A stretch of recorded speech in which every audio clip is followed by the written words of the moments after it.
আসসালামু আলাইকুম। বাংলাদেশ নৌবাহিনীতে নিয়োগ বিজ্ঞপ্তি প্রকাশিত হয়েছে। তো বাংলাদেশ নৌবাহিনীতে সরাসরি কমিশনড অফিসার 2026 ADEO ব্যাচে যোগ দিন 5 থেকে 7 জন লোক নিয়োগ দেওয়া হবে। তো অভিজ্ঞতা আর কি লাগবে চলুন আমরা দেখে আসি। বাংলাদেশ নৌবাহিনী, আপনারা জানেন যে বাংলাদেশ বিমান বাহিনী এবং নৌবাহিনীতে সায়েন্সের স্টুডেন্ট নেওয়া হয়। তো এই যে শিক্ষাগত যোগ্যতা এখানে দেওয়া আছে।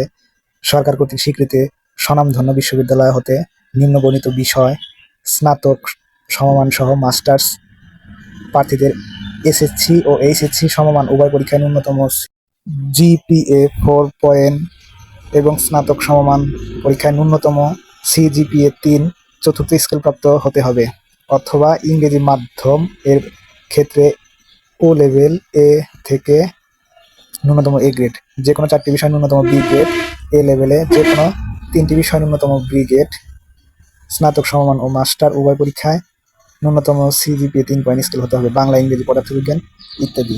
তো এখানে আসলে শিক্ষাগত যোগ্যতা অনেকটাই লাগবে, কারণ যেহেতু সরাসরি অফিসার পদে। তো আমরা চলুন দেখি আবেদনের সময়সীমা কবে থেকে শুরু হচ্ছে এবং কবে শেষ হবে।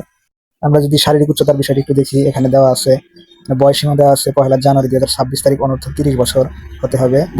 বৈবাহিক অবস্থা হচ্ছে অবিবাহিত অথবা বিবাহিত। উচ্চতা এখানে দেওয়া আছে ছেলেদের ক্ষেত্রে 5 ফিট 4 ইঞ্চি, বুকের মাপ স্বাভাবিক 30 এবং 32, ওজন 50 কেজি। তো মেয়েদের ক্ষেত্রে এটা হচ্ছে 5 ফুট 1 ইঞ্চি, স্বাভাবিক 28 ইঞ্চি এবং ওজন দেওয়া আছে 47 কেজি। অনলাইনে আবেদনের সময়সীমা 5 মে হতে শুরু হয়েছে এবং 5 জুলাই 2025 শেষ হবে। যারা আবেদন করবেন তাদের যদি এটার পিডিএফ লিঙ্ক লাগে বিস্তারিত আরো জানতে, অবশ্যই কমেন্ট করে যাবেন, আমি তাদেরকে পিডিএফ লিঙ্ক দিয়ে দেবো কমেন্টে।